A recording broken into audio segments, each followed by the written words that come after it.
Hey folks, I'm Michael Judd. This is my book, Edible Landscaping with a Permaculture Twist. It's a very how-to oriented book on projects that we've actually done. Everything from, creating raised beds, creating herb spirals, breaking it down with easy to understand diagrams, pictures of different projects that we've done. And I usually put a recipe, usually a cocktail recipe in each chapter.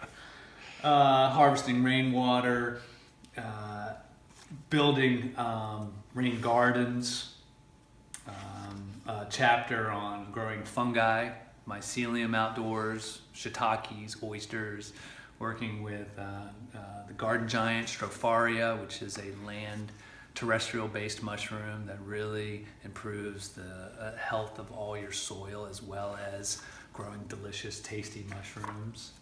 I get maple mushroom martini.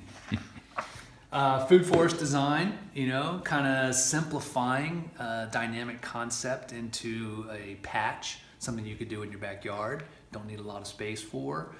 Really just trying to take some of the more dynamic concepts of permaculture and make them very approachable into projects that you could do without experience. Just really go out and break down the materials you need in simple understanding, and lots of fun diagrams as well. Now, you and I were talking before we started this video segment, and one of the things I said that I liked about this book was how you don't have to be an expert in permaculture or have a permaculture design class. From this book, you can actually take a project, and it is a how-to basically to show you how to do these different things without a big background in permaculture. Right. I put in the introduction, take this out in the landscape, dog ear and let it get hit with mud and rain. Use this book. It's a manual for doing these projects. Yeah. And permaculture is a large set of interwoven design and elements that can easily become overwhelming as you get into it. But hey, maybe you just want to start doing and creating and working with your landscape and start with a smaller project and then add another project, and over time begin to understand how things work together. That essence of permaculture is in the interaction and the relationships between the different aspects of your landscape, which it automatically starts to think, oh my gosh, that's so many things, I don't get it. That's all right, jump in, just start digging up a swale, start building a hugelkultur bed, start growing your own mushrooms in the backyard. These are all very approachable, easy projects that over time build the experience of permaculture. It's a different way to approach it, Yeah.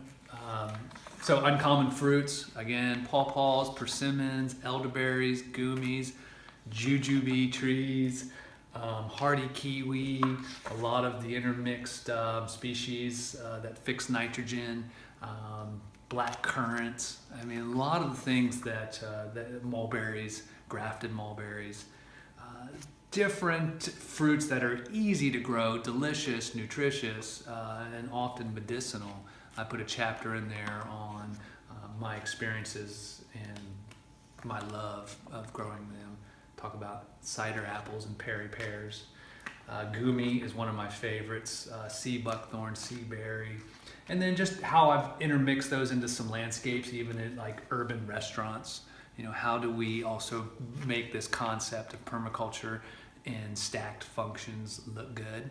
How do we make it sexy? How do we make this something that the mainstream suburban, urban audiences really want? What is that bridge? What is that link? And oftentimes it's aesthetics. And I'm definitely not against aesthetics. I love making stuff look beautiful, but also functional. And you can have both. And that's a great thing. Have a beautiful landscape that you can actually get a meal from, right?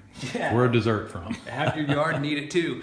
That's it. And all the way in the last chapter is like building an earthen oven. So really getting into starting, an easy natural building technique of basically free-forming cob, which is like adobe, but it's just mixed earth, straw, and sand, and molding your oven, and then making, birds, pizza, breads, cookies, whatever you do in a conventional oven, you do in an earthen oven, which is wood fired.